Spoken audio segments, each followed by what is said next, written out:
কেন আমরা রক্তে রঞ্জিত? আজকে কেন আমাদের ক্যাম্পাসে আমরা নাই? শুধু মার খাচ্ছি আমরা, গুম হয়ে যাচ্ছি আমরা।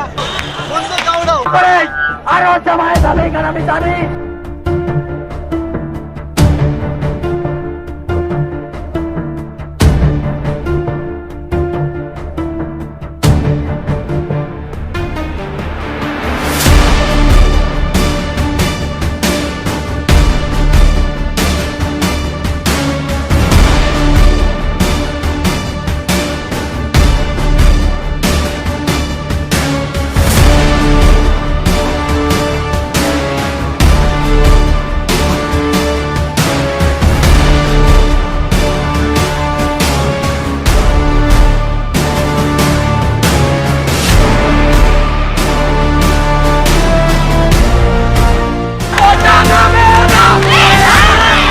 তো আমরা চেষ্টা করি যে সাধারণ শিক্ষার্থীদেরকে আমাদের এই যে আন্দোলন, এই আন্দোলনে অ্যাটাচ করার। কিন্তু পুরো জুন মাসে আমরা ফেসবুক পোস্টের মধ্যে সীমাবদ্ধ থাকি সাতক্ষীরাটা। আমি আসলে সারা বাংলাদেশ বলবো না, কারণ আরও একটা বিষয় বলি যে অধিকার পরিষদে যেসব সকল দায়িত্বশীলরা ছিল তারাই কিন্তু আপনার যে কোটার পুনর্বহাল চায় না, এই গ্রুপটা কিন্তু মেনটেন করে। এবং সাতক্ষীরা খুলনা দেখবেন যে খুলনা বিভাগের যে গ্রুপটা, এই গ্রুপটা কিন্তু আমার হাতে ক্রিয়েট করা সাতক্ষীরার নামে, সাতক্ষীরা এই হিসেবে আমি করেছি 5ই জুনেই করা। এবং সাতক্ষীরাতে আমি যখন অন্য ছাত্র সংগঠনের সাথে যোগাযোগ করি, তারা আসলে এভাবে আমার সাথে সমন্বয় করতে চায়নি, মানে জুনের দিকে। এখন জুন মাস পুরোপুরি গেল, আমরা শুধুমাত্র ফেসবুকের মধ্যে সীমাবদ্ধ থাকলাম। এবং জুলাইয়ের একটু আগে আমাদের যখন বিভিন্ন ক্যাম্পাসে, বিশেষ করে জুনের শেষে জুলাইয়ের 1 তারিখে যখন কেন্দ্রীয় একটা সমন্বয় কমিটির একটা শুরু করলো নাহিদাসকে প্রদান করে, বা 1 নম্বর লিস্ট করে, ওখানে আসলে প্রধান ছিল না। তো ওই সময়ে আমি আসলে যোগাযোগ করি, আমাদের যারা অধিকার পরিষদের নেতৃবৃন্দ ছিল, বেশিরভাগই কিন্তু আপনি বলবেন ছাত্র অধিকার পরিষদের সাবেকারী। তো আমরা ওই সময় থেকেই বিভিন্ন জায়গায়, বিভিন্ন ক্যাম্পাসে, বিশেষ করে আমাদের Satkhira polytechnic college, Satkhira city college এবং সাতক্ষীরা গভর্নমেন্ট কলেজ, যেগুলো আমার আয়ত্তের মধ্যে, আমি তাদের সাথে যোগাযোগ করি, অনেক স্টুডেন্টের সাথে, অনেক ছাত্র দায়িত্বশীলদের সাথে, অনেক সংগঠন প্রতিনিধিদের সাথে। কেউ আগ্রহ দেখায়, কেউ আগ্রহ দেখায় না, কেউ বলে সাংগঠনিক কিছু দিক নির্দেশনা বা নিয়মকানুন আছে, আমরা আসলে ভেবে করতে পারতেছি না। আমাদের সাতক্ষীরা একটা গ্রুপ আছে, যে গ্রুপের অ্যাডমিন বা মডারেটর ছিল আমাদের ইমরান নাজির নামে। তাদেরকে বলি, তারা বলে কি ভাই আপনি আপাতত সুন্দর করে একটা আহ্বানের একটা করেন, আমরা অ্যাপ্রুভ করতেছি। 4 জুনের পর থেকে আমরা ওই গ্রুপে আস্তে আস্তে করার চেষ্টা করি। এবং ওই সময়ে আপনার সাতক্ষীরা রবিউল নামে, আমার মনে আছে এক্স্যাক্ট, রবিউল নামে একটা ছেলে, আমি আসলে তার কখনো খুঁজে পাই নাই।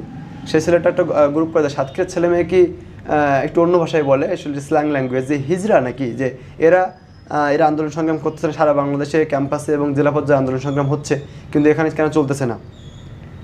তো ওই সময় আমি ওই পোস্টার কমেন্টে আমি রিপ্লাই দিয়ে আসি, কাঙ্ক্ষিত এবং আশানুরূপ উপস্থিতি পেলে সাতক্ষীরাতে আমরা মুভমেন্ট করব আমার নেতৃত্বে। এবং ওই পোস্টে আমি 17+ রিয়াক্ট দেখি, তখন আমার একটা আশা, ওইটাই ছিল সর্বপ্রথম। এবং ওই রিয়াক্টে দেখি আমাদের একজন ডিএসবি এবং আমাদের একজন এনএসআইয়ের একজন সদস্য আমাকে এসে ফোন দেয় যে ইমরান ভাই আপনি কোথায়, আপনি যেহেতু অধিকার পরিষদের, আপনি কোটা সংস্কার কেন্দ্রিক জেলাতে মুভমেন্ট করবেন কিনা।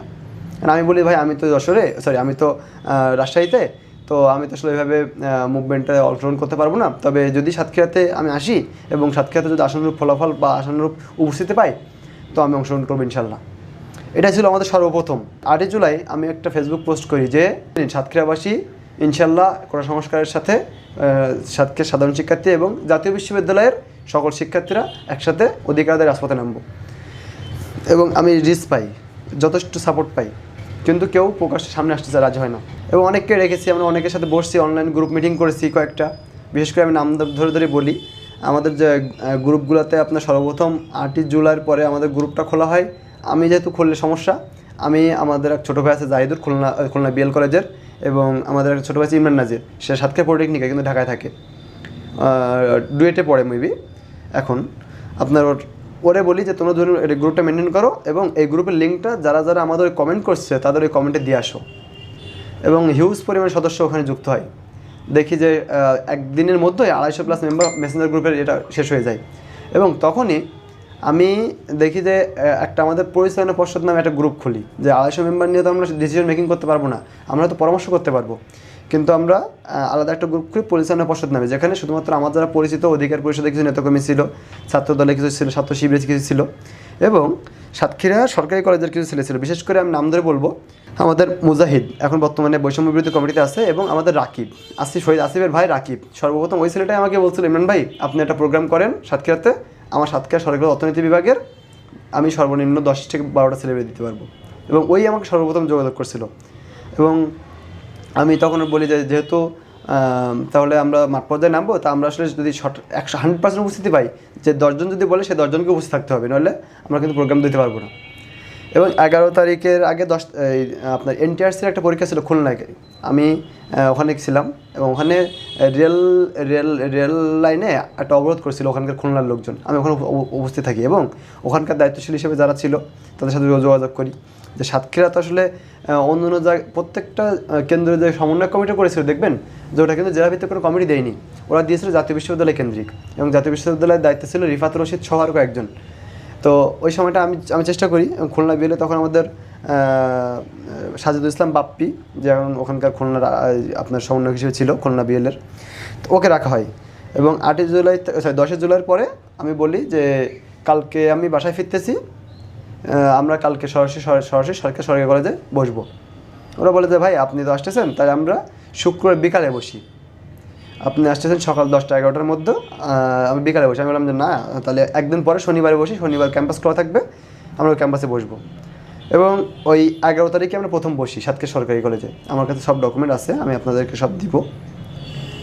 ওই দিন আমাদের ছাত্র অধিকার পরিষদের 1-2 জন ছিল, আর বাদ বাকি সব সাধারণ শিক্ষার্থী। ওখানে একটা কথা বলে, একটা মিডিয়ার একজন ব্যক্তি ছিল, মিডিয়া বলতে ফেসবুক মিডিয়া যেটাকে আমরা বলি, আমাদের শুভ ভাই নামে পরিচিত জার্নালিস্ট।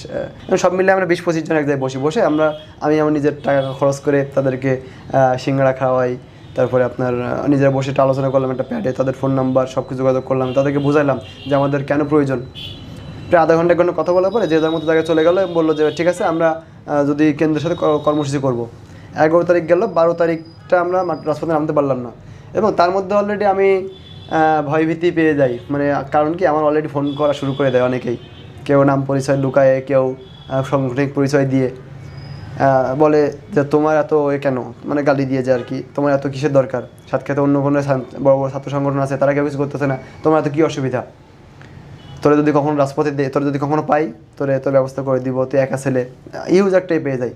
তারপরেও এবং তার থেকে বড় বিষয় আমি বলবো, NSI এবং আপনার DSBর কিছু দায়িত্বশীল, তারা নিয়মিত তথ্য নেয়, এবং তারা বিভিন্নভাবে আমাদেরকে বলে যে এই ধরনের মুভমেন্ট সাতক্ষীরা করার দরকার নেই, ওটা কোর্টের বিষয়, কোর্ট সমাধান করবে। 12 তারিখ রাতে আমরা একটা ভার্চুয়াল মিটিং করি গুগল মিটে, সেটা আমার নেতৃত্বেই হয়, খুলনা থেকে 1-2 জন ছিল। এবং ওই মিটিংয়েই আমরা একটা সিদ্ধান্ত আসি যে আগামীকাল আপনার অলরেডি বিভিন্ন জায়গায় হামলা হচ্ছে, ছাত্রলীগ কেন্দ্রীয় ক্যাম্পাসে হামলা হচ্ছে, তো আমরা ভাবি যে কেন্দ্রীয় ঠিক যে কর্মসূচি দিবে সেই কর্মসূচিটা আমরা জাতীয় বিশ্ববিদ্যালয়ের অধীনস্থ সাতক্ষীরা সরকারি কলেজ কেন্দ্রিকভাবে আমরা করবো। আমরা আসলে জেলাভাবে করতে পারবো না, কারণ জেলাভাবে আসলে এভাবে কমিটিও বাস্তবায়ন করা হয়নি। এখন আমি বলি যে আমরা যেহেতু কর্মসূচি দিব, তার আগে আমরা দেখি যে ওরা কালকে 13 তারিখে কি ওরা সিদ্ধান্ত নেয়, কারণ ওই দিনে যদি সরকার মেনে নেয় তখন ওটা পিছিয়ে যাবে, এবং আমাদের কর্মসূচি বন্ধ হবে। তো 13 তারিখে আমরা প্রথম 7টায় আমরা ডেট ফিক্স করি, সন্ধ্যা 6টায় আমরা ডেট ফিক্স করি, 7টায় TSC-তেও 7টায় হবে, এবং আমাদেরটাও 7টায় হবে। আমরা হয়তো 10-5 মিনিট দেরিতে করবো ওদের ওটা দেখার পরে, এবং ওরা যে সিদ্ধান্ত জানাবে আমরা সেটা প্রকাশ করব। আমরা সেদিন হাতে গোনা প্রায় 20-30 জন মতো ছিলাম, কিন্তু মিডিয়ার লোকজন এবং পুলিশের লোকজন প্রায় 60-70 জনের বেশি ছিল, এবং প্রশাসনের লোকজন আমাকে কোনোভাবে সাইড করে দিতে যাচ্ছে যে তুমি এখানে থাকবে না, অন্যরা থাকুক, সাধারণ শিক্ষার্থীরা দাঁড়াক, তাদের দিয়ে ছবি উঠাচ্ছে, কিন্তু আমাকে সাইড করে দিচ্ছে। কিন্তু আমি দেখলাম যে আমি তো ছাত্র অধিকার পরিষদ সভাপতি, আমার নেতৃত্ব হচ্ছে, আমি যদি এখানে না কথা বলি কে কথা বলবে। এবং ওই সময় কথা বলার আগে আমি একটু বলবো যে আমরা যে এটা করেছিলাম, প্রেস ব্রিফিংটা করেছিলাম, এই প্রেস ব্রিফিংটা কেন্দ্র থেকে যে 7টায় দিয়েছিল, ওটা 8টা বেজে গেছিলো, এবং আমাদের অনেক মেয়ে এবং অনেক ছেলেরা চলে গেছিলো যাতে ক্যাম্পাসে ফিরবে। আমরা হাতে গোনা 10-12 জন ছিলাম, আপনার মনে হয় আমার ভিডিওটি দেখেছেন। 13 তারিখের দিন আপনার সংবাদ সম্মেলনেই পরবর্তী দিনে কর্মসূচি ঘোষণা করা হয় যে আগামী 14 জুলাই 2024 প্রত্যেকটা কেন্দ্র থেকে যাবে আপনার রাষ্ট্রপতি বরাবর, এবং প্রত্যেকটা জেলা শহরে ডিসি বরাবর বা জেলা প্রশাসক বরাবর একটা স্মারকলিপি দেওয়া হবে, এবং পদযাত্রা।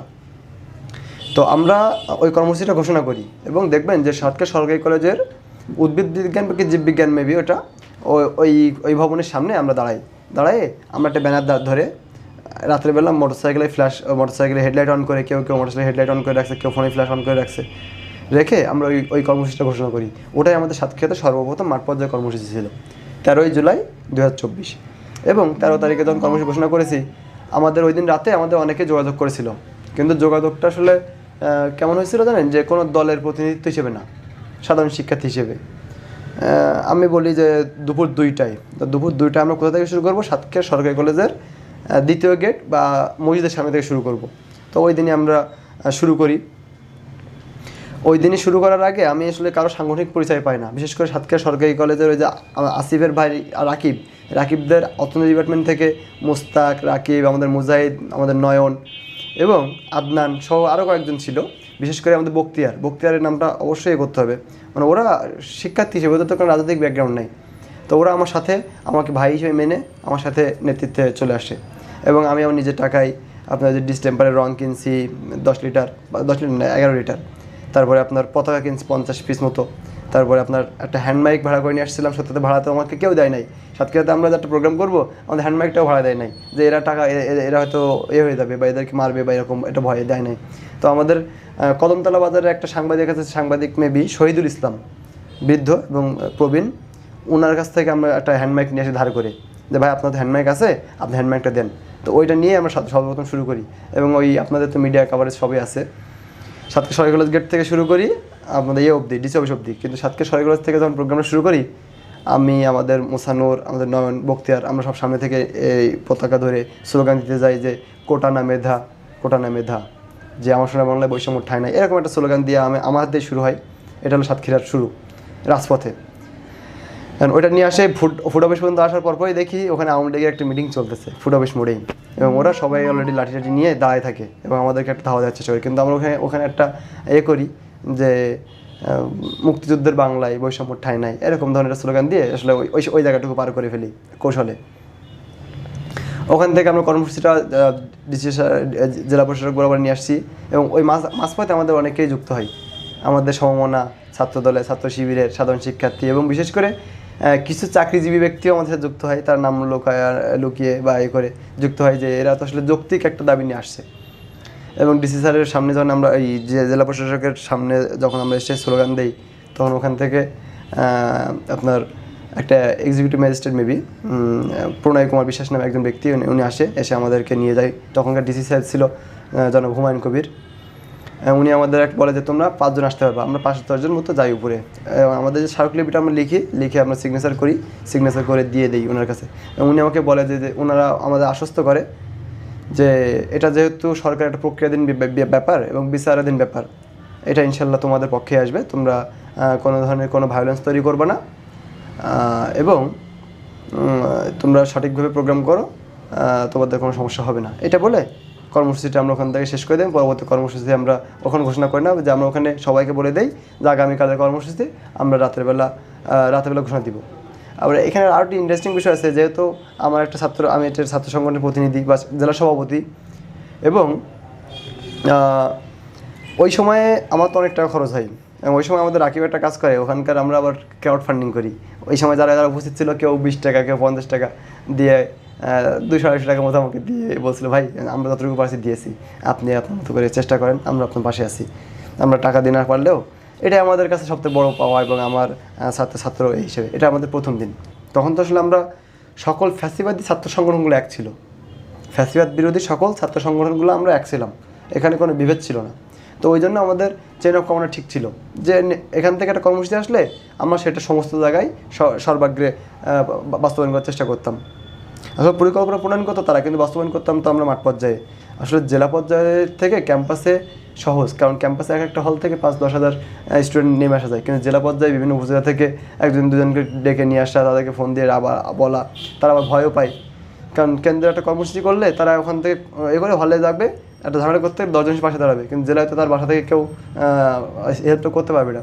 তো অনেকেই এসেছিলো, কিন্তু তারপরেও 15 তারিখও আমরা আমাদের আপনার বর্তমান শহীদ আসিফ চত্বর বা তখনকার সময় খুলনা রোড মোড়, ওইখানে আমরা কর্মসূচি ঘোষণা করি যে আমরা সবাই ওখানে অবস্থান কর্মসূচি নিব। ওখানে 15 তারিখ অবস্থান কর্মসূচি ঘোষণা করে আমরা ওখানে কিছু বক্তব্য দিয়ে স্লোগান দিয়ে আমরা চলে যাই। 16 তারিখে একটা বড় একটা ইস্যু হয়। সেই 16 তারিখে আমাদের একটা ছিল যে আমরা যখন কর্মসূচি ঘোষণা করি আমাদের খুলনা আমাদের সরকারি কলেজ মোড় থেকে, সেদিন আমাকে বিশেষ করে কর্মসূচি ঘোষণা করার সময় আমি ওখানে উপস্থিত থাকি সবার আগে। ওই সময় ছাত্রলীগের হিউজ একটা গ্রুপ এসে বলে যে তোমরা আন্দোলন করতেছো কিন্তু নেত্রী নিয়ে কোনো কথা বললে হবে না, এবং মুক্তিযোদ্ধা কেন্দ্রিক বা নেত্রী বিশেষ করে আওয়ামী লীগ নিয়ে কোনো কথা বললে হবে না। তোমরা আন্দোলন করতেছো, আমরা কিছু বলবো না, কিন্তু নেত্রীর কথা বললে আমরা কিন্তু কারো ছাড়বো না, এরকম একটা ওয়ার্নিং দেয়। এবং বলে তুমি করো না, আর কেউ করবে না। তোমরা আমাদের ছোটো ভাই অনেকেই আছে আমাদের জুনিয়র, তারা আমাকে থ্রেট করতেছে যে তুমি এখানে দাঁড়ায় আছো, তুমি এখান থেকে বেরিয়ে যাবে কি না, তুই দুগারি করে কথা বলা। আসলে আমি তাদের নামগুলো আগে একবার উল্লেখ করেছি, কিন্তু আসলে এখন পাবলিক প্লেস না উল্লেখ করাই ভালো। আমি সামনে থেকে বেশিরভাগ সময় আমি ব্যানারের সামনে থেকে স্লোগান দিতে পছন্দ করি। আপনারা দেখবেন বেশিরভাগ জায়গাতে আমি এটা করি। এবং ব্যানারের মাঝামাঝি বা ব্যানারের এতে আমি ব্যানার ধরি না, আমি একদম ব্যানারের সামনে থাকি। তো ওই কর্মসূচিটা আপনার খুলনার মোড় শুরু হয়। খুলনার মোড় থেকে আমি নারকেলতলা মোড় অব্দি র্যালি দেই। ওই র্যালিতে আবার ফেরত এসে ওখানে শেষ করে দিই। 16 তারিখে রাতে আমরা একটা সিদ্ধান্ত নিই যে 17 তারিখের কর্মসূচির সময় আমাদের আবার একটা ধাওয়া হয়। এই ধাওয়াটা সর্বপ্রথম ধাওয়া দেয় হলো, আমি যখন একটা কর্মসূচি ঘোষণা করি 16 তারিখে যে মারা গেল আমাদের আবু সাইদ, এবং প্রত্যেকটা ক্যাম্পাসে ছাত্রলীগ নির্মমভাবে করলো। আমি এখানে দেখবেন যে সর্বপ্রথম কর্মসূচি ঘোষণা করা এবং সবার সামনে বক্তব্যটা আমি দিই এবং ঘোষণা করি যে আগামীকাল থেকে আমরা প্রত্যেকটা ক্যাম্পাসে আমরা আন্দোলন গড়ে তুলবো, এবং যতদিন পর্যন্ত এর বিচার না হবে ততদিন পর্যন্ত আমরা রাজপথে থাকবো। এই কর্মসূচিটা আমার মুখ থেকে আসে। এবং এটা ঘোষণা করার পরে আওয়ামী লীগ এবং ছাত্রলীগের লোকজন তাদের প্রায় 30, 35, 40, 50 মতো একটা গাড়ি বহর নিয়ে আমাদের এখানে এসে আমাদের কথা বলার মাঝখানে হর্ন বাজায় এবং আমাদের এই প্রোগ্রামটা পণ্ড করে দেয়, এবং আমাদের উপর হামলা করতে আসলে ডিবি এবং প্রশাসনের যারা লোকজন ছিল তারা আমাদের ঢালের মাঝখানে দাঁড়ায় এবং আমাদের মধ্যে দূরত্ব রাখে। তারপরই কর্মসূচিটা আমরা ওই খুলনার মোড় থেকে যখন নারকেলতলায় গিয়ে আমাদের উপরে আবার হামলা করে। ওই হামলাটা ছিল হলো হামলাটা করতে পারে না, তার আগেই মানে ওরা এই ডিবিটা আমাদের একটা করে দেয়। 16 তারিখে আমরা রাতে একটা প্ল্যান করি যে যেহেতু ছাত্রলীগ হামলা করছে, এরা কালকে আমাদের হামলা করবে এবং ওরা প্রস্তুতি নিচ্ছে। তো আমরা ওই দিন ছাত্র শিবিরের বর্তমান সভাপতি আমাদের মামুন ভাই এবং আপনার ইমামুল ভাই, আপনার জেলা সভাপতি ছাত্র দলের রাহান ভাই, অর্ঘ ভাই, এবং বিশেষ করে আরেকটা জিনিস বলবো, জাতীয় পার্টির যে ছাত্র সংগঠন ছিল আপনার জাতীয় ছাত্র সমাজ, এনাদের একটা প্রতিনিধির সাথে আমি কথা বলি। উনি বলে যে তখনকার আমাদের তখনকার সময় এমপি ছিল 14-24 সাল ডামি নির্বাচনী এমপি জাতীয় পার্টি আশুক। তারপরে আমরা সিদ্ধান্ত নিব হিমুল ভাই না বলা বন্ধু আমরা রাজপথে নামবো না। মানে ছাত্র সমাজের এটাই ছিল, কিন্তু বাদবাকি সংগঠনগুলো আমাদের সাথে ছিল, বামেরাও ছিল। 17 তারিখে আমরা যখন কর্মসূচি ঘোষণা করি তার আগে আমাদেরকে বলা হয় যে আজকের কর্মসূচিটা সরকারি কলেজ গেট থেকে না, আজকের কর্মসূচি ডিসি অফিস থেকে হবে। এবং ডিসি এখানে আমার একটুখানি মিস্টেক হবে যে 16 তারিখের কর্মসূচিটা আপনার ডিসি অফিস থেকে হওয়ার কথা বলেছিল আপনাদের ছাত্র দলের দায়িত্বশীল আপনার অর্ঘ ভাই আপনার বলেছিল যে এখান থেকে হলে ছাত্রদল তোমাদের সাথে যুক্ত হবে। এখন আমি ওই দিন কর্মসূচিটা আপনার ওইখান থেকে না দিয়ে সরাসরি ডিসি অফিস থেকে দিই, এবং ডিসি অফিসে সবাই যখন জড়ো হতে যাই 17 তারিখে, তখন আমাকে অলরেডি তারা এসে খুঁজে, এবং বিশেষ করে ওই আশপাশে কারো হাতে রড, কারো হাতে পাইপ এই দিয়ে হিউজ একটা হামলা করে। মেয়েদের পাশায় অব্দি বাড়ি মারছে। আমি এদের কথাটা আসলে বলতে একটু অন্যরকম স্ল্যাং বোঝাই, মেয়েদের পাশায় অব্দি বাড়ি মারছে তারা। সাতক্ষীরা জেলায় বর্তমান যারা সেই সময়কার যারা ছাত্রলীগের পদ প্রত্যাশী ছিল তারা, সরকারি কলেজের কিছু লোকজন ছাত্রলীগের লোকজন ছিল, বিশেষ করে সব টোকাই বলবো আমি, বখাটে। এখন তারা যখন হামলা করে এবং তাদের টার্গেট ছিল ওখানে যার কাছে জিজ্ঞেস ইমরান কই এই কথাটা যখন আমি শুনতে পাইছি, আমার মাস্ক পরে আমি একটু সাইডে চলে গেছি, এবং সবাই যখন হামলা করছে সবাই আস্তে আস্তে ছত্রভঙ্গ করে দিচ্ছে আমাদেরকে।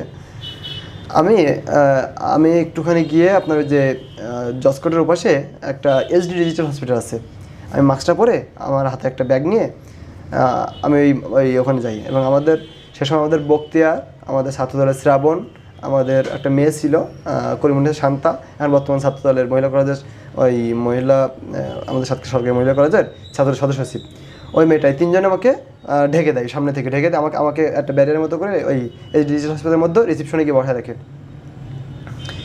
এবং ওখান থেকে যখন ওরা জানতে পারছি ইমরান ভাই ওখানে, তখন আমি ওখান থেকে আবার একটু বের হয়ে আমাকে বলে এই যে আপনার ম্যাজিস্ট্রেট কোর্টের পিছনে, ম্যাজিস্ট্রেট কোর্টটা সে সময় আপনার বন্ধ ছিল মেবি, ম্যাজিস্ট্রেট কোর্টের পিছনে যে জায়গাটা আছে ফাঁকা জায়গাটা, ওর ভিতরে ঢুকে যাই গেটটা খুলে।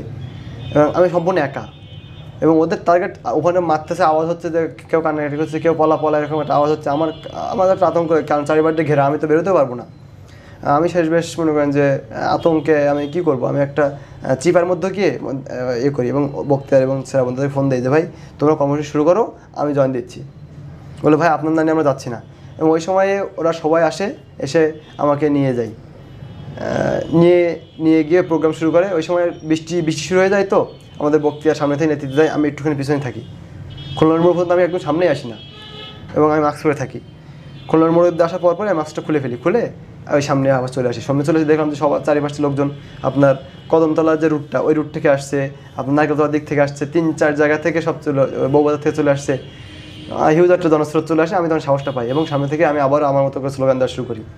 ওখান থেকেই আপনার 17 তারিখে যখন আমরা সিভিএসের সামনে যাই, সেই সময় ছাত্রলীগ একটা হিউজ একটা হামলা করে আমাদের উপরে। আমাদের মেয়েদের, আমাদের ছেলেদের একটা ইট পাটকেল লাঠি ছুঁড়ে মারে। হাসান নামে একটা লোক আছে, ওর মানে যুবলীগের একজন দায়িত্বশীল নেবি, ওর নেতৃত্বে এবং ছাত্রলীগের সে সময় পথ প্রত্যাশী আপনার, আমি নাম ধরে বলি, আসলে আমার এখন বলতে তো নাই, তারা তো হামলা করেছিল। আপনার সাদমান সাকিব সহ আরও কয়েকজন, আমি সাদমান সাকিব, আপনার আশিক, দীপ, নিশান, আরও কয়েকজন, আসলে ওইভাবে আমার ফুটেজ তো আছে আপনার যমুনা টিভি এবং সময় টিভি অ্যাভারেজ ফুটেজ আছে, সবার ছবি করা যাবে। ওরা হামলাটা দমন করে, তখন আমাদের ছাত্ররা মানে প্রথম ভীত হলে হঠাৎ করে দেখি আমাদের শ্রাবণ বলে ভাই এটা আপনার খুঁজতেছে, আপনার পাটা ভাঙবে, এরকম একটা অবস্থা। আমাকে ওরা উঠাই দিয়ে আমার এসপি বাংলার কন্যায় ঢুকাই দেয় যে আপনি এখানে দাঁড়ান। ওরা দেখি সবার হাতে ইট পাটকেল আপনার পাথর, কেউ আপনার নিয়ে নেয়, বাসটা নিয়ে ওরা প্রতিরোধ করে। এবং প্রতিরোধ করতে করতে দেখবেন যে এরা যখন প্রথমে হামলা করতে ছাত্রলীগের ধাওয়া করে, এরা প্রথম একটি পালায় আবার দ্বিতীয় যে প্রতিরোধ করে ওরা পালায়। ওদের পালাইতে ওদের চায়না বাংলা হসপিটালে 8 তলা পর্যন্ত তুলে দেয়। ওরা ভীত হওয়ার পরে ওরা চলে যায়। এবং আমরা সেখানে সত্যতা বলতে আমাদের নিজেদের কাছে মনে হচ্ছিল যে সাতক্ষীরা আমরা কিছু একটা অর্জন করেছি, কারণ ছাত্রলীগকে ধাওয়া দিয়েছি, মানে আমাদের কাছে অনেক বড় একটা ফ্যাক্ট।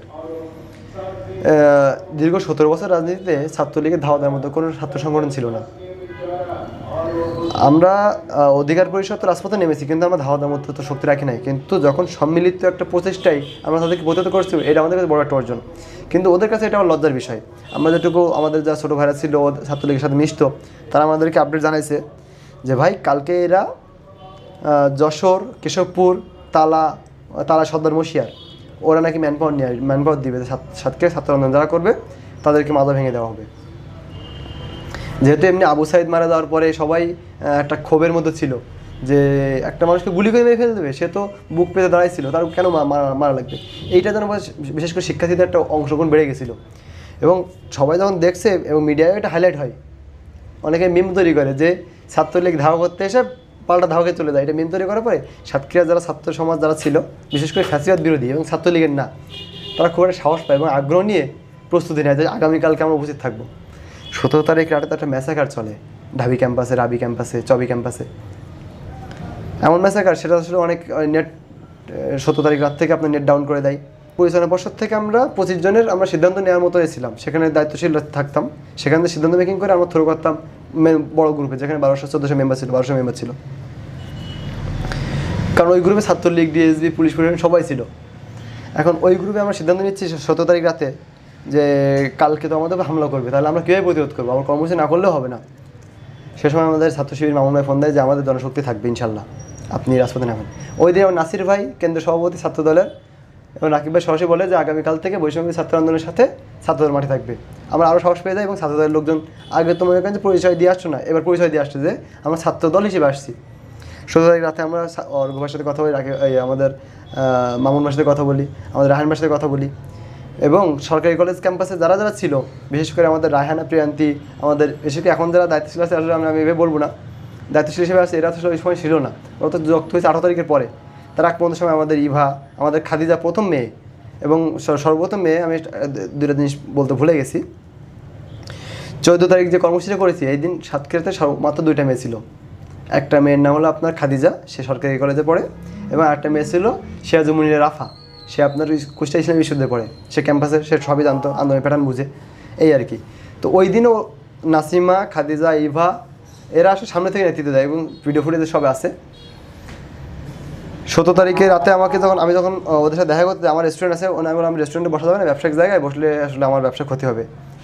বেনিরপোতা একটা চার দোকান আছে, বেনিরপোতা আপনার বাইপাসের থেকে টেপাসে, ওখানে বসি NSI এবং DGFI একজন ব্যক্তির সাথে, নাসিম ভাই এবং গিয়াস ভাইয়ের সাথে বসে আলোচনা করি। প্রায় তখন 11:30 বাজে। ওরা আমাকে বলে যে আজকে কিন্তু লোকজন ছাত্রলীগের আপনার করছেন না দিয়েছেন, মানে এবার তোরা আপনার হামলা করবেই করবে, হেভি একটা ভয় বা হয় দেখাই। আমারও ভিতরে একটা ভয় আছে, আমি কিন্তু বাসায় থাকতে পারি না, আমি তো আসলে লোকের বাড়িতে গিয়ে ঘুমাই, চার্জার নিয়ে পকেটে ঢুকাই, রাতেরবেলা চলে যাই অন্য বাড়িতে। 17 তারিখে রাতে আমি যখন ওদের সাথে বসছি, আমার 2টা ফোন, আমার আইফোনটাতে আপনার পার্সোনাল নাম্বার আর স্যামসাংটাতে একটা হোয়াইটাতে আপনার করা পাবলিক নাম্বার। মামুন ভাই আমি যখন NSI সামনে ওরা শুধু একটা কথা বলছে, আপনার আন্দোলন করতেছেন, এখানে ছাত্রদল বা ছাত্র শিবির কিন্তু যোগ দিয়ে কিন্তু আপনার ছাড় হবে না, সরাসরি কথা এরকম ছিল। এবং DGFI আপনাদের DSB আমাদের অনুপম দাদা ছিল, বলতো যে কী অবস্থা কী না, খোঁজখবর আমাকে জানাও, তোমরা কোথা থেকে শুরু করবা তোমাদের নিরাপত্তা দেওয়ার জন্য। এখন আমি বলি যে আমরা তো কর্মসূচি করব, ছাত্র শিবির যদি তারা এসে যদি কোনো না করে তাহলে সমস্যা কিসে, এটা যৌক্তিক আন্দোলন। আমি তাদেরকে বলছি যে, সে বলছে তারা কিন্তু আন্দোলন সফল হবে না, ওর থেকে ভালো আপনারাই করেন এবং আপনি সরে যেতে পারলে ভালো হয়, সাধারণ শিক্ষার্থীদের করান আন্দোলন, সমস্যা নেই। আমি ওই সময় আমি বলি যে আমাদের ছাত্র শিবির আসতেছে না, ছাত্রদল আসতেছে না, সরাসরি বলে দিই। কিছুক্ষণ পরে আমার ফোনে আপনি মামুন ভাই এই নাম্বারে কল না দিতে পারে, আমার পার্সোনাল নাম্বারে ফোন দেয় মামুন ভাই, আমাদের ইব্রাহিম ছিল আমার খালাতো ভাই, সে ছাত্র শিবির সদস্য, তার কাছে দিয়ে ফোন দেয়, ফোন দিয়ে সরাসরি বলে। এবং আমি তো কল রিসিভ করার আগে ফোনটা যে উল্টাইছি আপনার দুজন দেখে ফেলে, DGFI যে ভাইরাস ছিল এবং আমাদের NSI যে ভাইরাস ছিল, DGFI ভাইরাস ছিল, স্যার DGFI না, আমি ডিবির স্যার DSB, দুঃখিত আমার আসলে একটু হয়ে গেছে। DSB একজন ব্যক্তি ছিল এবং NSI একজন ব্যক্তি ছিল, ওরা সরাসরি দেখে এবং ওদের নাম্বার তো মুখস্থ, এটা কার নাম্বার, বলছে আপনারা ঠিক করতেছেন না, কালকে থেকে বিষয়টা ভালো হবে না। এটা হলো 17 তারিখ রাতে। আমরা প্রায় রাত 1টা পর্যন্ত কথা বললাম, ছাত্রদলের ভাইয়ের সাথে কথা বললাম, বললো যে কালকে হিউজ একটা লোকজন উপস্থিত থাকবে ইনশাল্লাহ, যেহেতু ছাত্রলীগে আমরা প্রতিহত করছি, সাহসও পেয়ে গেছে। এবং কালকের কর্মসূচিটা কী হবে, কোনো অন্য জায়গায় না, কালকের কর্মসূচিটা যুক্ত হবে হলো আমাদের সাতক্ষীরা সরকারি উচ্চ বিদ্যালয় প্রাঙ্গণ থেকে খুলনা রোড মোড়, এটা হলো 18 তারিখের কর্মসূচি। এবং আমাদের কর্মসূচিটা আমি লিখে দেই এবং ওই লেখাটা আপনার প্যাড আকারে প্রকাশ করা হলো আমাদের মুজাহিদ। আপনার 13 তারিখ থেকে 18 তারিখ পর্যন্ত সম্পূর্ণ আমার নেতৃত্বে ছিল। 18 তারিখের কর্মসূচিটা আমি কিন্তু ঘোষণা করেছি সাতক্ষীরা সরকারি উচ্চ বিদ্যালয় থেকে সাতক্ষীরা আপনার খুলনা রোড মোড় অবধি। এখন ওই কর্মসূচিটাতে দেখবেন রাতের বেলা থেকে আপনি নেট অফ করে দেয় এবং সারা বাংলাদেশে একটা ম্যাসাকার করে, বিভিন্ন জায়গায় ফায়ার করে, আপনার অনেক ছাত্র হত্যা হয়। ওটা 17 তারিখ রাতে। এবং ওই দিন নেট যেহেতু অফ থাকে তখন আমরা VPN ইউজ করি, 4টা অনের একটা VPN, ওই VPNটা দিয়ে আমি একটা নির্দেশনা দিয়ে দিই। এবং নির্দেশনাটা দেওয়ার সময় সবাই বলে কালকে কোনো নেতৃত্ব থাকবে না, আমি আসবো, আমি যদি আসতে পারি আপনারা করবেন, এরকমভাবে বলে দিই। এবং পরিচালনা পর্ষদের সিদ্ধান্ত দিয়ে দিই যে আমরা 22 জন এখানে আছি, এই 22 জন 22টা ইমরান, শুধু যে ইমরান সমন্বয়ক বা ইমরান এটা এমন বিষয় না, এই 22 জন ইমরান, একজন থাকবে আর একজন থাকবে, দায়িত্ব ভাগ করে দিয়ে আমি বাইকটা নিয়ে মাস্ক পরে পুরো শহর 9:30টার পর থেকে ঘোরাঘুরি করি যে কোথায় কি আছে। সেদিন 8টা-9টার পর থেকে ওখান থেকে অ্যারেস্ট শুরু হয় 18 তারিখে। 18 তারিখে প্রায় ওই আপনার সাতক্ষীরা সরকারি উচ্চ বিদ্যালয় থেকে প্রায় 13 জন মতো অ্যারেস্ট করেছে ডিবিতে সকালে। এবং এখানে আরেকটা বিষয় আমার মিস হয়েছে, 17 তারিখ রাতে আমরা তো জানি না, নেট অফ, সে ওয়াইফাইতে ছাড়া কানেক্ট হচ্ছে না। ওই দিন যে 17 তারিখের যে ব্যানারটা ছিল আমাদের সাতক্ষীরা সরকারি কলেজের একটা হোস্টেলে, আমাদের দীপু, ইমন এবং ইমরান, এই 3 জন ব্যক্তি, এই 3 জন আমাদের একদম প্রতিষ্ঠাকালীন মানে শুরু থেকে আন্দোলনের আমাদের সহযোদ্ধা। এবং ওদের বাসায় ব্যানারটা ছিল, পুলিশ খুব ফিল্মি স্টাইলে ওদের বাসার দরজা ভেঙে বা দরজায় করে ওদেরকে উঠে নিয়ে আসে, ওখানে এসে ডিবি অফিসে আটকে রাখে। এবং আমরা শুনেছি 3 জন অ্যারেস্ট, 13 জন অ্যারেস্ট সকালে, ওরা 3 জন। এবং পরবর্তীতে আপনার খুলনা ওই আমাদের আমতলা মোড়, কাটিয়া আমতলা মোড় থেকে বা আপনার সরকারি উচ্চ বিদ্যালয়ের মাঠ থেকে 13-14 জন অ্যারেস্ট করে, কারো হাতে লাঠি পাই, কারো হাতে আপনার ঝাঁটা, কারো হাতে পতাকা বাঁধা স্টিক এরকম থাকে, সবাইকে ওইভাবে অ্যারেস্ট করে কেউ মনে করেন যে দেবহাটা থেকে যারা আসে তাদেরকে খুলনার মোড় থেকে ধরে ওদের কারণে জেলা হতে। এবং আমাদের কর্মসূচিটা 11টাই ছিল, আমরা 11:30 শুরু করতে পারিনি, কারণ আমি তো এখানে এসে পৌঁছাই না এবং আমি গাড়ি নিয়ে ঘুরতেছি এবং আমার ফোন তো বন্ধ। আমাদের এখানে একটা মেয়ে ছিল, আমার স্কুলের স্যার আবু পল্টু বাসার, আপনি আমাদের রসুল স্কুলের স্যার পল্টু বাসার স্যারের একটা মেয়ে ছিল অনুভা। ওর বাসায় আমি বলি যে অনুভা তোমার বাসায় তো ওয়াইফাই আছে, আমি তোমার এখানে আসতেছি, ওয়াইফাই দিয়ে কানেক্ট করবো। এবং আমি নির্দেশনা দিয়ে কেউ বেরোতে পারতেছিল না। ওই সময়টায় সাতক্ষীরা ছাত্র শিবির ছাত্রদল অলরেডি আসপথে বিভিন্ন জায়গায় সব ওত পেতে আছে, একবারে উঠবে। ওই সময় আপনার সাতক্ষীরা সরকারি উচ্চ বিদ্যালয় বা এক্স বয়েজ অ্যাসোসিয়েশন নামে একটা গ্রুপ থাকে, তারা গার্লস এবং সাতক্ষীরা সরকারি আপনার গার্লস স্কুল বয়েজ স্কুল মিলে একটা গ্রুপ করে এবং ওরা দিশটাই হসপিটালের সামনে থেকে সর্বপ্রথম 18 তারিখ আন্দোলনটা শুরু করে, কারণ ওই দিকটা আটকে দিচ্ছে, এদিক থেকে আটকে দিচ্ছে এবং ওরা এই আন্দোলনটা নিয়ে আপনার এখন বর্তমান আসিফ চত্বরে এসে উপস্থিত হয়। এবং আমি আপনার ওই যে সদর সিভিল সার্জনের ওই ভিতর দিয়ে নার্সিং যে ইনস্টিটিউট ওর পিছনে গিয়ে দাঁড়ায় থাকি, কারণ আমি আসলে তো ওরা বলছিল যে ইমরান কিন্তু টার্গেটে, ইমরানকে রাখা হবে না, এরকম একটা বিষয়। এবং প্ল্যানের ভাই সবারই আছে, কিন্তু আমার তো মেন টার্গেট, আমার জীবন তো লাভ হবে না, কিন্তু আমার জীবন দিয়ে আন্দোলন সংগ্রাম সফল হয় তাই লাভ হবে। তো আমি প্ল্যান করি ওয়াইফাই কানেক্ট করেছি, ওখানে ওয়াইফাই কানেক্ট করে আপনার সিভিল সার্জনের ওপাশে একটা আপনার ব্যাটারির একটা ইয়ে আছে, ওখানে একটা আপনার ওয়াইফাই আছে, ওখান থেকে আমি ওয়াইফাইটা কানেক্ট করে আমি নির্দেশনা দিই যে তোমরা কর্মসূচিটা খুলনার মোড়ের থেকে অন্য কোথাও যাবা না, ওখানে দাঁড়াবা। কিন্তু ওই কর্মসূচিটা আমি আসার আগে খুলনার মোড় থেকে আপনার ইয়েতে নিয়ে যাই এবং এত বড় জনস্রোত বাংলা সাতক্ষীরা ইতিহাসে কখনো এরকম বড় জনস্রোত হয়নি ছাত্রদের। তো ওই কর্মসূচিটা যেহেতু আমি ঘোষণা করছি আপনার খুলনার মোড় অবধি, কিন্তু কার নেতৃত্ব দিয়েছিল সেটা আমি জানি না। তবে যেটুকু শুনেছিলাম পরবর্তীতে আমি জেল থেকে বেরোনোর পরে যে আমাদের ভাইরা আপনার আটক হয়েছে, আমরা তাদের ছাড়াতে যাবো, আমরা নিউ মার্কেট অবধি যাবো। নিউ মার্কেট অবধি র্যালি গেল, নিউ মার্কেট থেকে সঙ্গীতামোড় অবধি গেল। এই কর্মসূচি কিন্তু একটা আমার না, ওখান থেকে সঙ্গীতামোড় থেকে কেউ একজন মাইকে, আমি তাদের পরিচয় এখন অবধি পাই নাই, কেউ একজন মাইকে বলছে যে আমাদের ভাইরা আপনার আটক, আমরা সব ছাড়াতে যাবো, থানা ঘেরাও কর্মসূচি। ওখানে কর্মসূচি ঘোষণা হয়। এই কর্মসূচি কিন্তু ওটা কিন্তু আমার ছিল না, আমার কর্মসূচি ছিল আপনার খুলনার অবধি বা আপনার র্যালি বা অবরোধ কর্মসূচি এরকম। থানা ঘেরাও কর্মসূচিটা আমাদের ছিল না, কারণ থানা ঘেরাও কর্মসূচিটা আসলে মৌখিকভাবে আসছে এবং ওরা দেখি আপনার কেউ পাকাপুল ক্রস করে, কেউ ওই পাশ দিয়ে ক্রস করে থানার সামনে এসে জড়ো হচ্ছে। কিন্তু আমি যে ভিডিও ফুটেজে দেখছি, আমাদের কাছে আপনার মুজাহিদ ফোন দেয়, শ্রাবণ ফোন দেয় এবং মুজাহিদ, শ্রাবণ, বখতিয়ার এরা ফোন দেয় এবং আসিফের ভাই রাকিব, তখন অবধি আসিফ বেঁচে আছে। এবার রাকিব আমাকে ফোন দেয় যে ভাই আপনি যদি এদিকে আসেন না, এরা কিন্তু আপনার টার্গেটে আছে। তার মানে অলরেডি থানায় হামলা করা শেষ। থানায় হামলা করা বলতে কি, আমি তো ছিলাম না, ওরা ওখানে বসে আপনার ওই মুক্তি যাবে, কিন্তু ওই ধাক্কাধাক্কি গেট আটকে দিয়েছিল। ধাক্কাধাক্কির সময় মনে হয় একটা ইট ওই থানার খেলোয়াড়দের মাথায় লাগে এবং পুলিশ ওখানে আপনার সাররা গুলি ফায়ার করে, রাবার বুলেট ফায়ার করে এবং সরাসরি লাঠি চার্জ করে, মানে কুত্তার মতো করে ফিরেছে। মানে একটা মানুষের একটা ছত্রভঙ্গ করতে গেলে বাংলাদেশের দণ্ডবিন্ডি বা আইন অনুযায়ী ওইভাবে কিন্তু মারা যায় না, মৃদু লাঠি চার্জ একটাই আছে। কিন্তু ওরা এমনভাবে পিটাইছে যে দীর্ঘদিনের শত্রুতা বা এরকম থাকলেও এরকম মারে না। ছোটো ছোটো বাচ্চাদেরকে আসলে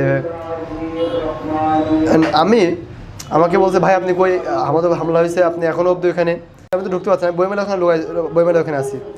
ওদের টার্গেট ইমরানকে যেভাবে ধরতে হবে, কারণ 17 তারিখ রাত থেকে কিন্তু অ্যারেস্ট শুরু হয়েছে সারা বাংলাদেশে। আমি দেখতেছি যে আমি অ্যারেস্ট হইলে আপনার আন্দোলন পুরো একটা স্থগিত হয়ে যাবে। এখন আবার এই দিক থেকে এরা আবার মানে অপমান করার মতো অবস্থা যে আপনি দায়িত্বশীল হবে, আপনি সমন্বয়ক, আপনি এখন এসে পৌঁছাননি, আমার ভাইদের মেরে আয়ও করে ফেলছে, কেউ যেখানে পড়ে আসছে, মানে ওই যে যুদ্ধরতা পেয়ে বেঁধে যারা পড়ে গেছে তাদের হাত পা কেটে সব ছিলে গেছে। তখন প্রায় 12:30 পার হয়ে গেছে। আমি তখন 12:30 পার হয়ে গেছে, আমি আস্তে আস্তে গাড়িটা রেখে আমি আসছি মাস্ক পরা। আমি আপনার বইমেলার সামনে দিয়ে গলি দিয়ে এসে আপনার ওই যে ট্রাফিক অফিসের পাশে যে গলিটা ওঠে ঠিক ওইখানে আসতেছি। ওইখানে এসে দেখি ওখানে আমাদের মোহিনী সহ, আমি তাদের চিনতাম না ওইভাবে, ওরা ওইখানে আপনার সংবাদ সম্মেলন করতেছে, মিডিয়াদের সাথে বক্তব্য দিচ্ছে। আমি এসে আমি সর্বপ্রথম হাত মিলাই এনএসআই গিয়াসের সাথে এবং ওরা হাত মেলানোর পরে ভাই আপনারা কী করলেন, একদিন আন্দোলন সংগ্রাম সব কিছু ঠিক হলো, আজকে আপনি কাজটা ঠিক করেননি। বললাম যে কে কী করছে, এখানে কোনো কিছু তো হয় নাই, ছাত্ররা তো এখানে আসতেই পারে, আন্দোলন মুভ করতেই পারে। বলছে আপনি থানায় হামলা করাইছেন, সরাসরি আমাদের আঙুল তুলে দিই। ওই সময় আপনার সার্কেল ছিল আসাদুজ্জামান, সাতক্ষীরা সদরের সার্কেল ছিল আসাদুজ্জামান। উনি আমাকে বলে আমাদের সেকেন্ড অফিসার নাহিয়ান, সে সময়কার সাতক্ষীরা নাহিয়ান সেকেন্ড অফিসার, উনি বলে যে এই সেই ইমরান এ হলো সাতক্ষীরা সমন্বয়ক এবং এই দায়িত্ব এর নেতৃত্বে সব কিছু হচ্ছে। এবং আসাদুজ্জামান স্যার আমাকে বলে ইমরান তুমি তোমার ছেলে মেয়ে চলে যাও। আমি ঠিক চলে যাবো, আমি ঠিক আছে আমি সবাইকে নিয়ে চলে যাচ্ছি। আমি বললাম সবাই চলো ভেবে ওই সময় হঠাৎ করে ওই আপনার ওসি মহিদুল এসে করে আমার ইয়ে ধরে, আপনার যে ওখানকার ওসি অপারেশন ছিল আপনার জাহাঙ্গীর এবং মহিদুল আমার কোমরে বেল্টটা ধরে ফেলে। এমন তুমি এদিকে আসো, এই তোমার তুমি দেখো তো এই যারা অ্যারেস্ট করে তোমার চেনো কিনা, তুমি ভিতরে থানায় ভিতরে। আমার অলরেডি বেল্ট ধরে ফেলছে, বলছে মিডিয়ার সামনে হয়ে ওরা তাকাচ্ছে না, আমাদের তাকাতেও দিচ্ছে না। টান দিরাত আমাকে নিয়ে গেল থানার মধ্যে, নিয়ে গিয়ে আমি বললাম ভাই আমি তোকে ছিলামই না, আমাকে কেন ধরতেছেন? বলছি সব তো নাটকগুলো তুমিই করেছো সব কিছু, আন্দোলন তুমি ছাড়া শুরু আর কেউ করে নাই। আমাকে নিয়ে গেল ওদের সামনে বসা রেখে, এবং আমার সামনে 5-7 জন ধরছে, আমাদের নাফিজ রাকিব এদেরকে ধরছে, এবং মানে এক একজনে প্রায় 16-17 জন মিলে মারছে ওরা। পিঠে হাতে কারোর কলা ছিঁড়ে গেছে, কারো কান এখানে হয়ে গেছে, কারো এখান থেকে ফেটে গেছে, কারো হাত ছিঁড়ে গেছে। এখন আমি ওখানে দাঁড়াই, আমি বললি ভাই কোনো টেনশন করো না, তোমরা এক্ষুনি বেরিয়ে দেবো ইনশাল্লাহ। আমি গাড়িতে পারি, ওরা গাড়ির ভিতরে প্রায় 16-17 জন, এবং আগের দিনের যারা অ্যারেস্ট হয়েছে তারাও আছে। যারা আগের দিন অ্যারেস্ট হয়েছে ওদেরও দেখি যে কেউ বাথরুমের মধ্যে আপনার যে গাড়িদের মধ্যে দুর্গন্ধ, মানে ময়লাটা পায়খানাটা আপনার উপরে উঠে গেছে, এবং সেখান থেকে ময়লা গড়ায় গড়ায় এদিক ওদিকে আসতেছে। ওরা খুব মানে বমি করতেছে কেউ কেউ, তারপরে ওদের ওখানে রাখছে। আমি বলি যে ভাই ওদের তো মুক্ত করে দেওয়া উচিত। বলছে ওসি স্যার আসলে তাই তোমার আপনার ছেড়ে দেওয়া হবে। আমি তো সুঠাম দেহ, কারণ আমি তো মুভমেন্টে 18 তারিখে মুভমেন্টে আমি তো স্লোগান বা এই হয় না, আমি আস্তে আস্তে সাইড দিয়ে পরিকল্পনা অনুযায়ী বলছি যে এখানে জানি এখানে একটু করেন। কিছু সময় পরে প্রায় আরও কয়েকজনকে অ্যারেস্ট করে প্রায় ফুল প্রায় 35-36 জন মতন পার হয়ে গেছে। এবং সেখানে ছোটো ছোটো যারা ছিল, কেউ সিনিয়র ছিল, কেউ বড় ছিল, সবাইকে ধরছে। আমি তাদেরকে একটা কথা বলি যে আমাকে যেতে দেন, কারণ আমি যেতে পারলে তো আমি ওদের নিয়ে অনেক যোগাযোগ করে, কেন্দ্রের সাথে যোগাযোগ করে একটা করতে পারবো। এবং ওটার হয়ে ওঠেনি। ওরা বলছে যে প্রায় 3 ঘন্টার মতো আমাকে বসে রাখছে, বলছে ওসি স্যার আসবে। তারপরে হঠাৎ করে ওসি স্যার এসে রুমে গেল, এবং জাহাঙ্গীর এবং কয়েকটা কনস্টেবল এসে আমাকে বলে যে মেম্বার ঘড়ি মানি ব্যাগ খুলে নাও, খুলে গাড়িতে ঢুকাই দাও। কারণ আমি আসছি সুঠাম দেহে, আমার একটা এ নিয়ে আমি আসছি। এসে আমি যখন আমাকে গাড়ির মধ্যে ঢুকাই দিছে, তখন আমি একটু অবাক হয়েছি যে আমি তো শুনেছি মুভমেন্টে মানে মাঠ পর্যায়ে বা আন্দোলনে বা থানা হামলায় তো আমি ছিলাম না। ওই সন্ধ্যার পর থেকে আমাদের নামে মামলা দেওয়া শুরু করে, এবং ওই 18 তারিখ পর্যন্ত আমি রাজপথে ছিলাম, এবং আমার নেতৃত্বে সব কিছু ছিল। এবং সন্ধ্যার পরে আমাদেরকে প্রায় 7টা ধারা দিয়ে আমাকে 1 নম্বর আসামি করে। এবং ওই সন্ধ্যার দিকে প্রায় আপনার যারা ডিবি অফিসে অ্যারেস্ট হয়েছিল আগের দিন, এবং সন্ধ্যায় সকালে যারা অ্যারেস্ট হয়েছে সবাইকে নিয়ে এসে আমাদের সবাইকে মামলা দেয়। এবং প্রথম 1 নম্বর আসামি আমাকে করে। আপনার মামলার নথিগুলো দেখেছেন। শুক্রবার সকালে আমাদেরকে ম্যাজিস্ট্রেট কোর্টে নিয়ে যাই। ম্যাজিস্ট্রেট কোর্টে নিয়ে গিয়ে আমরা তো আসলে আমাদের সাথে যোগাযোগ নাই, আমাদের সাথে কারো দেখা করতে দেয় না, আমাদের পরিবারকেও জানায় না। এবং অলরেডি তখন সে সময় আমাদের পরিবার বা অন্য কেউ মিডিয়ায় জানানো হয়েছে যে ইমরান অ্যারেস্ট হয়েছে। আমাদের সাথে তো মানে এমন হয়েছে যে থানার মধ্যে সাধারণ লোকজন কেউ আসেনি, মানে অন্য কোনো মামলা বাড়ি কারো ঢুকতে দেয় নাই। এখন আমাদের ওই দিন ম্যাজিস্ট্রেট কোর্টে নিয়ে যাই, এবং আমাদেরকে শুধুমাত্র উঠাই, কেতে কী করে কথা বলে না বলে আমরা বুঝতে পারি না। আর শুনলাম যে আমাদের জেল হয়ে গেছে, এবং আমাদের জেলে চালান করে দেয়। জেলে যাওয়ার পরে আমরা আসলে একটা অভিজ্ঞতার শিকার হয়েছি। সেটা হচ্ছে আমাদের ওখানকার জেলার ছিল হাসনা বিথি ম্যাম এবং সিমি আফরোজ ম্যাম, ডেপুটি জেলা এবং জেলার। ওনারা আমাদের সাথে কোনোভাবে মানে আমরা যে আমাদের আসামির মতো কোনো ট্রিট করে নাই। তারা আমাদেরকে নতুন টাওয়েল দিয়ে, সাবান দিয়ে গোসল করায়, আমাদেরকে আলাদা একটা জায়গা করে দেয়। রাজনীতিবিদদের যেমন একটা পরিবেশ পরিষ্কার পরিচ্ছন্ন, আমাদের হাউসটা পরিষ্কার করে দেয়, আমাদের মেড চেঞ্জ করে দেয়। 18 তারিখ থেকে আমরা 15 দিন আমরা আমাদের পরিবারের লোকজনের সাথে কথা বলতে পারি নাই। শুধুমাত্র এটুকু জানতে পারি, আমরা চিঠি লিখে দিতাম যে আমাদের খাবার এবং লুঙ্গিটা পৌঁছে দিক। এবং আমাদের পরিবার থেকে ওই যে আমাদের একটা পিসি কার্ড, যেটাকে জেলের আপনার ব্যবহার করে, পিসি কার্ডে আমাদের ধারা দিচ্ছে।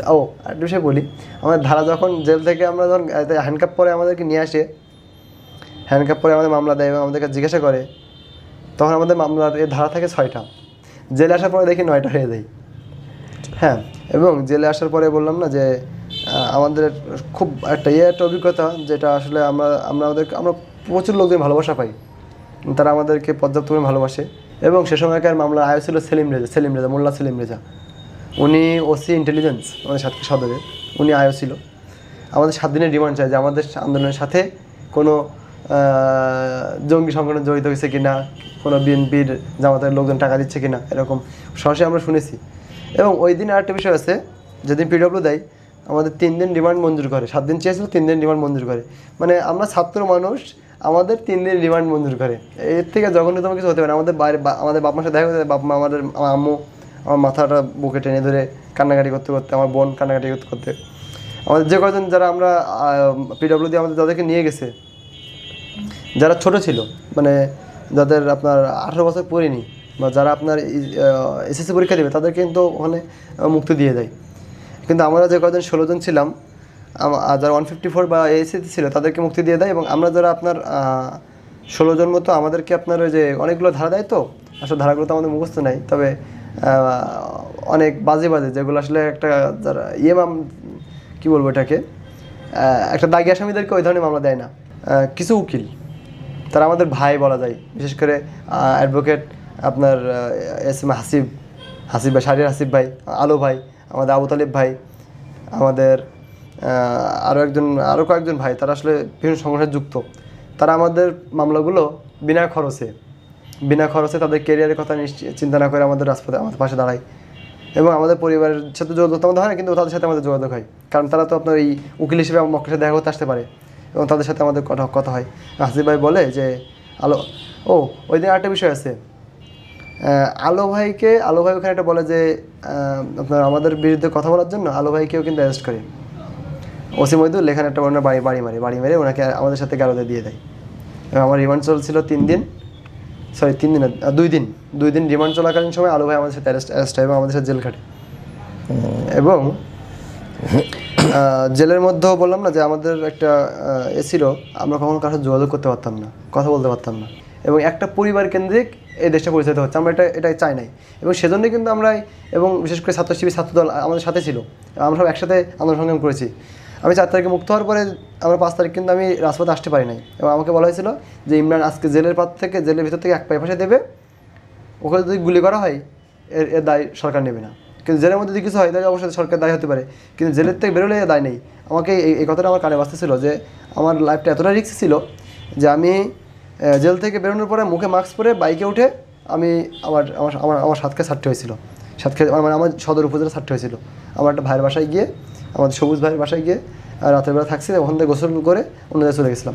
এবং আমরা এত ত্যাগ তিতিক্ষা করেছি। 5ই আগস্ট বিপ্লবে বিজয়ের আগ পর্যন্ত আমি কিন্তু 12টা পর্যন্ত আগে আমি ঢুকতে পারি নাই। 5ই আগস্ট 12টার পরে এসে আমি রাজপথে নামছি, এবং তার কারণ আছে, আমাদের একটা ছেলে আমাদের সাথে ছবি তুলে আপনার পোস্ট করে যে ইমরান ভাই আগামীকাল থেকে রাজপথে থাকবে, ইমরান ভাই মুক্ত। আমি এটা কিন্তু 4 আগস্ট বিকালে এবং 4 আগস্ট সন্ধ্যারও পোস্ট করে, এবং পুলিশ প্রশাসন আবারও হয়ে যায় যে ইমরানকে ধরতে হবে, ইমরান শুধরে হবে না, জেল কেটেছে, রিমান্ড কেটেছে, তারপরেও সে আবার রাজপথে নামবে। আমি ওখান থেকে সরে গিয়ে আমরা বিভিন্ন জায়গায় প্ল্যান করি, এবং আবারও ওই অ্যাক্সেস নিয়ে আমি আন্দোলনটা আবার চালু করার চেষ্টা করি। ফ্যাসিবাদী আমরা একটা স্বাধীন রাষ্ট্র, স্বাধীনতা 53-54 বছরে আমরা সেটাকে উপভোগ করতে পারি নাই।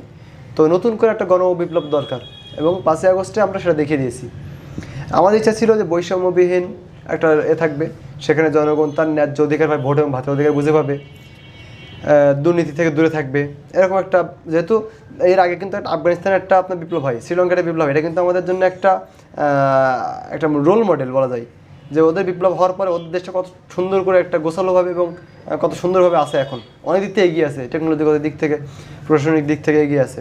আমাদের এরকম একটা ইচ্ছা যে এই সরকার, এই ফ্যাসিবাদী সরকার ব্যবস্থায় একটা রাষ্ট্রের নাগরিক সে তার নিরাপত্তা বোধ করে না, বা সে নিরাপদ বোধ করে না। আমরা আমাদের রাষ্ট্রের নাগরিকের যে মূল 5টা অধিকার, এটা বুঝে দিতে চাই।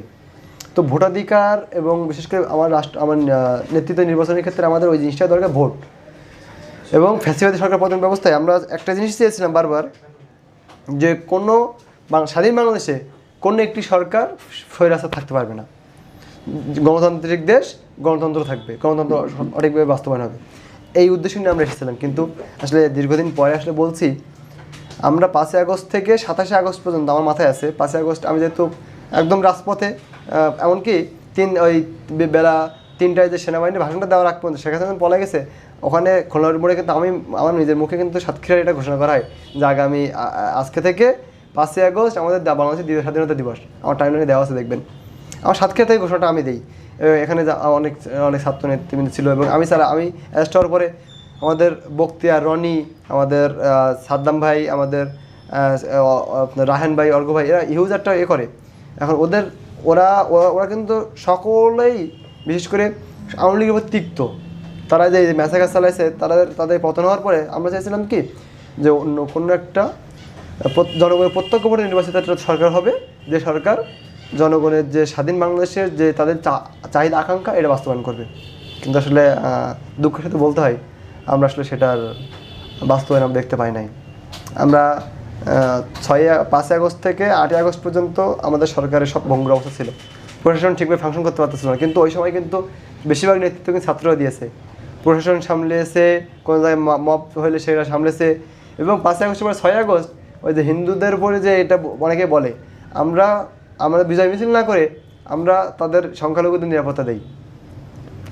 এবং আমরা চাই যে দেশে কোনো ভেদাভেদ থাকবে না, সকল ধর্ম যারা অন্যায় করেছে তারা দেশ ছাড়িয়ে যাক, আমার সমস্যা নেই, তারা দেশের একটা জঞ্জাল যারা অন্যায় করেছে। এবং আমরা চেয়েছিলাম সেটা আসলে এখন বাস্তবায়ন হয়নি। কারণ কি, ইউনূস স্যারকে আমরা বসাইছিলাম ইন্টারিম গভর্নমেন্ট হিসেবে বসাইছিলাম। এবং তার কাছে আমার আমাদের অনেক আকাঙ্ক্ষা, এই যে আপনার 2000-এর বেশি প্রাণ, আপনার 50,000-এর বেশি মানুষ আহত, এবং অহরহ মানুষ আছে যারা নিজেদের অনেক কিছু হারাইছে এখানে। তাদের যে এই রক্তের একটা যে চাহিদা ছিল, সেই চাহিদাটা আসলে আমরা বাস্তবায়ন করতে পারি না। তো আমাদের এখন বর্তমানে দেখবেন যে বিভিন্ন জায়গায় মব জাস্টিস হচ্ছে, অনেকেই বলে যে মব ভায়োলেন্স। এখন সরকার যদি ঠিকভাবে ফাংশন না করতে পারে, রাজনৈতিক পরিস্থিতি সামলা দিতে পারে, সমন্বয় না করতে পারে, জাতীয় ঐক্যমত না গঠন করতে পারে, এর দায়ভার তো আসলে স্বার্থদের বলা যায় না। এই সময় আসলে আমরা আমাদের প্রত্যাশা থেকে 90% দূরে। অবশ্য আবার একটা বিষয় আছে যে শুধুমাত্র ইউনূস সরকারকে দিয়ে কি বা উনি একজন ব্যক্তিকে আমাদের সব কিছু বদলে দিবে? 15 বছরের যাবতীয় যে ময়লা, এটা কি 15 দিয়ে পরিবর্তন করা সম্ভব? তো আমাদের তাকে সময় দেওয়া দরকার। কিন্তু সময়টা এমন হয়েছে, আমরা 3টা আপনার এর জন্য তাকে রাখা হয়েছিল, 3টা ম্যান্ডেট এবং 3টা আপনার কী বলবো এটাকে ভোটের আপনার তাকে 3টা দাবি এবং 3টা উদ্দেশ্যে তাকে রাখা হয়েছিল। একটা হলো সুষ্ঠু নির্বাচন, সংস্কার এবং এই গণহত্যা সহ স্বৈরাচারীদের বিচার। এই 3টা একটাও আমরা আসলে এখন বাস্তবায়ন দেখতে পাই নাই। কারণ এই সংস্কারটা আটকে আছে সকলের ঐক্যমত হওয়ার জন্য। বিচারটা হবে কি, বিচারটা আমরা মামলাই করতেছি না। এই যারা হামলা করছে, বিভিন্ন জায়গায় আমাদের অ্যাটাক করছে, যারা হত্যা করছে, বিভিন্ন অপকর্ম করছে, তাদের আমরা মামলাই করতেছি না। তা মামলা না করলে বাংলাদেশের আইন কাজ করবে কীভাবে? জনগণ যাকে চাইবে, জনগণের ম্যান্ডেট যারা, তাদেরকে নির্বাচনে বসানো বা তাদেরকে ক্ষমতায় বসানো। এজন্য এই সংস্কার কার্যক্রম চলমান। এবং আমি আসলে একটু দীর্ঘায়িত করে ফেলছি, তবে এটুকু বলবো যে আমাদের প্রত্যাশা এবং প্রাপ্তির সমীকরণটা কখনো এখনও অবধি আমরা মিল পাইনি। এবং আমরা খুবই আপসেট যে এতগুলো শহীদ এবং এতগুলা আহত, এদের রক্তের সাথে এখন বেইমানি হচ্ছে। দেখবেন যে এনসিপি বা অনেক নতুন সংগঠনগুলো এখন উঠছে, বৈষম্য ছাত্র আন্দোলনে যারা স্টেক হোল্ডার তাদেরকে সরাই দেওয়া হয়েছে, তাদেরকে ডিভাইডেশন করা হয়েছে যে তোমরা ছাত্র সংগঠন করো, যে ছাত্র সংগঠন করো সে তার প্ল্যাটফর্ম ছেড়ে আসতে হবে। সেখান থেকে এই বিভেদটা তৈরি হয়েছে। এবং মুক্তিযুদ্ধের সময় ঠিক যেভাবেটা আপনার শুধুমাত্র আওয়ামী লীগ যে মুক্তিযুদ্ধকে বহন করে বা বলে যে এটা আমাদের, তারা ওন করে দাবি করে, ঠিক এরকম একটা অবস্থা এখন। এজন্য আমরা চাই যে ফ্যাসিবাদ বিরোধী ছাত্র সংগঠন, ফ্যাসিবাদ বিরোধী রাজনৈতিক সংগঠন সকলের সম্মিলিত প্রচেষ্টায় যেন আমাদের আধুনিক বাংলাদেশ বিনির্মাণ হয় এবং স্থায়ী একটি অবকাঠামোগত একটা উন্নয়নমূলক বাংলাদেশ প্রতিষ্ঠা হয়।